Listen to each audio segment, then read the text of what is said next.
Alors, il a été indiqué que les recrues qui ont été encadrées à Kalea ont causé d'énormes massacres au stade. Est-ce que vous ne vous sentez pas quelque part redevable de ça? Vous faites... bon, Monsieur le Président, les recrues pour lesquelles j'étais à Kalea, c'était les recrues de 2008 à l'actif du feu président général Lassana Conté. Si vous voyez le document, vous comprendrez que le document qui m'envoie là-bas est signé par l'adjoint du chef d'état-major de la gendarmerie nationale. Ça, c'est fini. Ils ont quitté. Le CND est venu. Il a procédé à un recrutement. À l'époque, je ne suis plus là-bas. C'était maintenant 2009, je n'étais plus là-bas. S'il vous plaît. Donc, je ne peux pas me rendre... Le CNDD est arrivé à quelle période? Le CNDD, il est arrivé à quelle période? En décembre. Alors, donc, en décembre de quelle année? Décembre 2008. Donc, vous étiez toujours au centre là-bas, en tant qu'encadreur, oui ou non? À l'arrivée du CNDD, vous n'étiez pas au centre là-bas? Oui, mais... Alors, c'est ce qui a motivé le départ de ces recrues-là dans les unités. Je vous ai dit même qu'à l'antidrogue, j'étais avec les élèves stagiaires, les gendarmes stagiaires. Ce sont ces recrues-là qui ont été vidés du centre, qu'on a précipité, qu'on a fait sortir du centre pour les positions dans les différentes unités. Et certains ont été affectés chez nous. Monsieur Gomou. J'étais plus là-bas. Monsieur Gomou, vous étiez officiellement au centre de Kalea d'août 2008 à mars 2009. Je passe. On va évoluer.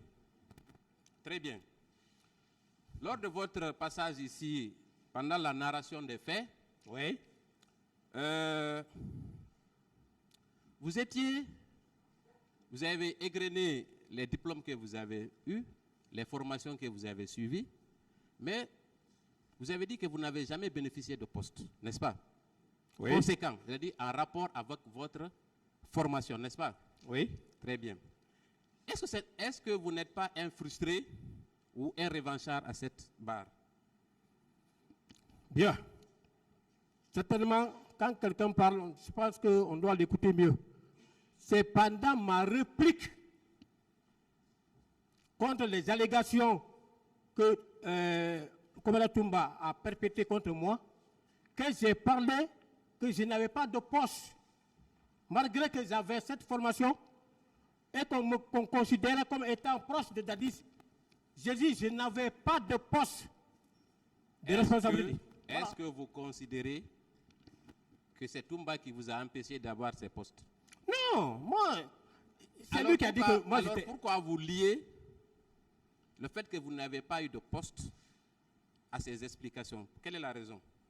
La raison, oui, c'est lui qui a dit que j'étais proche de Dadis et que c'est nous qui étions les faiseurs du pouvoir et c'est nous qui avons défait le pouvoir, hein, et qu'à la veille du 27, du 28, que nous qui étions proches, on disposait chacun de pick-up neuf.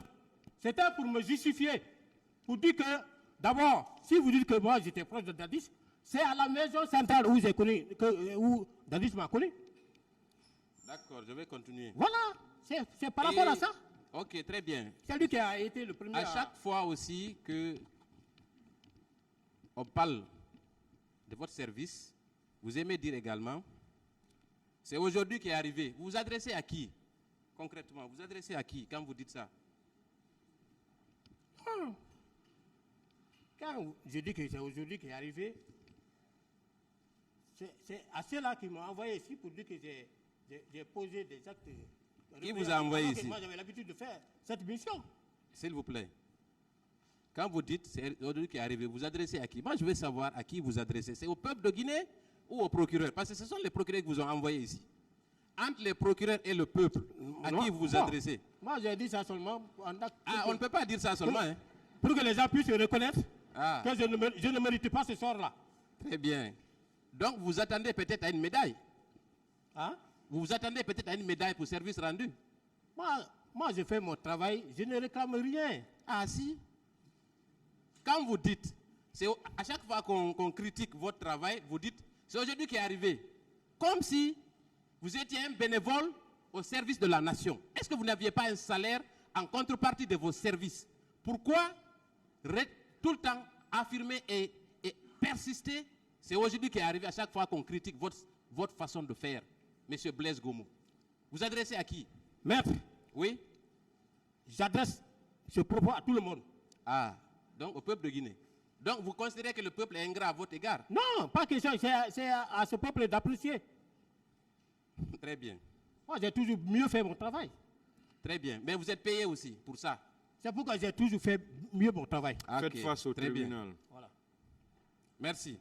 Ensuite, dans la narration des faits, vous avez également dit que le président Dadis est un homme de Dieu. Pourquoi vous dites ça? Moi, j'ai déjà expliqué, je ne peux plus revenir sur ça. Vous savez, vous avez parlé de plusieurs aspects ici. Vous avez parlé de votre parcours. Vous avez parlé des événements du 28 septembre. Vous avez parlé de vos rapports avec Toumba. Et enfin, vous avez parlé de la discussion des faits en lien avec les infractions qui vous ont amené ici. Donc, vous devez logiquement accepter de répondre aux questions qu'on vous pose. Parce que ces questions-là se rapportent aux faits que vous avez décrits à cette barre. Mon colonel, Oui? vous êtes procureur de surcroît. Posez votre question, s'il vous plaît. Vous savez comment ça fonctionne. Alors, Posez pourquoi vous votre- dites que le président Dadis est un homme de Dieu? C'est quoi un homme de Dieu pour vous? Bon, j'ai expliqué militairement, certainement vous n'avez pas compris.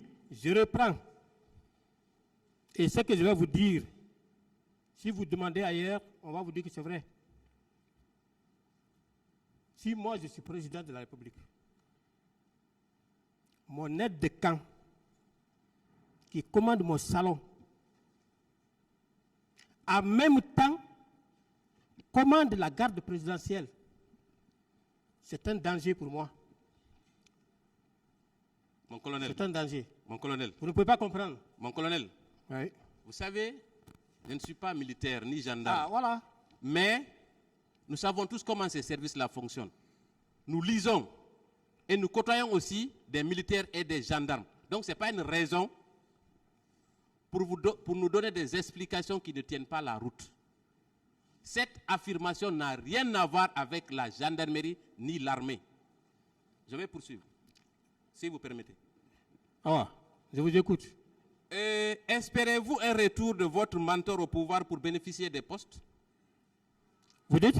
Est-ce que vous espérez le retour de votre mentor au pouvoir pour espérer des postes après avoir traversé le désert? Je n'en sais rien. Très bien. Est-ce que vous croyez au miracle? Vous dites? Est-ce que vous croyez au miracle? Je ne comprends pas. Le miracle? Le miracle? Oui? Comme tout le monde. Très bien. Parce qu'il semble que le président Dadis espère faire comme Lula da Silva du Brésil. Je passe, c'était juste une information. Très bien. Vous avez indiqué ici que le 28 septembre, vous étiez en patrouille, n'est-ce pas? Affirmatif. Très bien. Que c'était quotidien. Tous les jours, il y avait une patrouille, n'est-ce pas? Affirmatif. Très bien. Alors,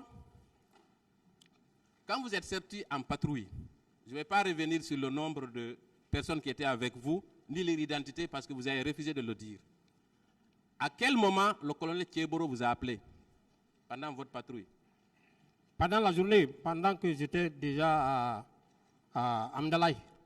Est-ce que vous savez que le colonel Thieboro a affirmé à cette barre qu'il est venu par hasard au stade du 28 septembre? Vous le savez? Il m'a appelé.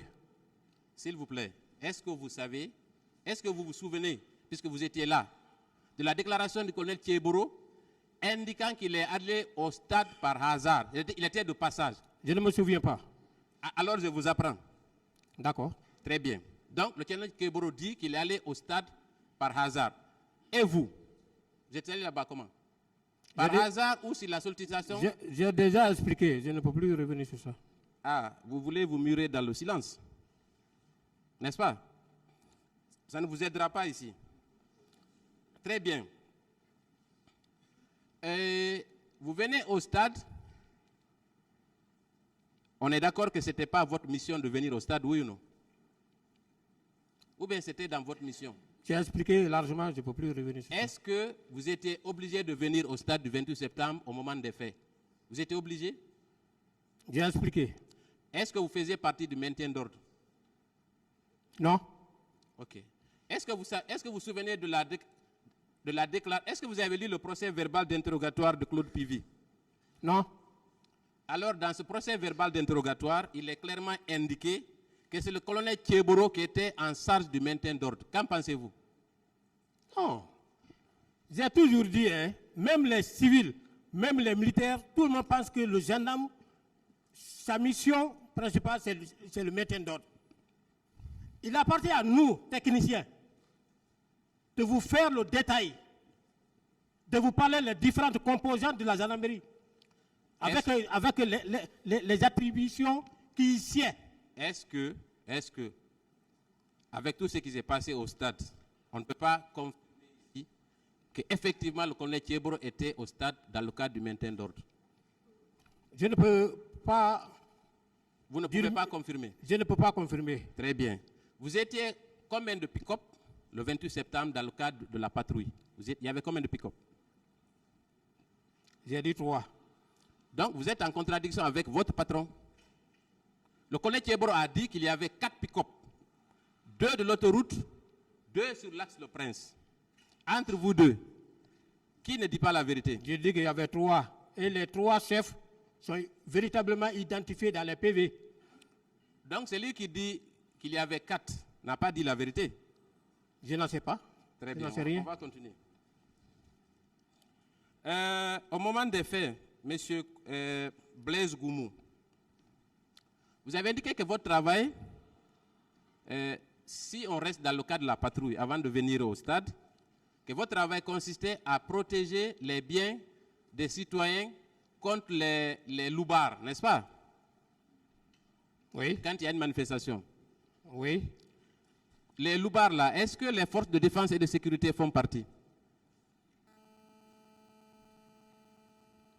En cas de manifestation, les forces de défense et de sécurité ne sont pas admises sur le terrain. Est-ce que les policiers et gendarmes, alors, pour être plus simple, dans le cadre d'un novice comme moi, est-ce que ces policiers et gendarmes indélicats faisaient partie de votre service? C'est-à-dire que, est-ce qu'eux aussi, ils étaient pourchassés et empêchés de piller les boutiques et les magasins par vos services? Mais si même un gendarme ou bien un policier se lance dans cette aventure, si nous le trouvons, nous le prenons. Est-ce que vous pouvez dire que votre service a eu du succès dans ce domaine, avec le temps? Voilà. Notre service a eu de véritables succès. Très bien. Dans ce domaine. Beaucoup même. Très bien. Si le temps me permettra, non, je vais expliquer. On ne va pas donner tous les exemples. Moi, je voudrais juste vous faire réagir sur ça. Est-ce que toutes les manifestations politiques se sont soldées par des pillages? Où étaient vos services alors? Si vous avez enregistré des succès, où étaient vos services? Autant du CNDD. Autant du CNDD, oui. Oui. Le 28 septembre. Oui. Et les jours qui ont suivi, oui. Plusieurs citoyens ont été victimes de pillage. Où étaient vos services?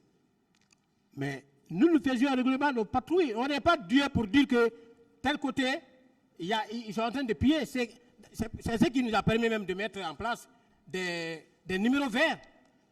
Des numéros verts. Est-ce qu'on ne peut pas, avec modestie, dire que vous avez échoué dans ce domaine-là, puisqu'il y a eu des pillages? Puisque c'est votre rôle de protéger les citoyens. Vous n'avez pas échoué? On n'a pas échoué.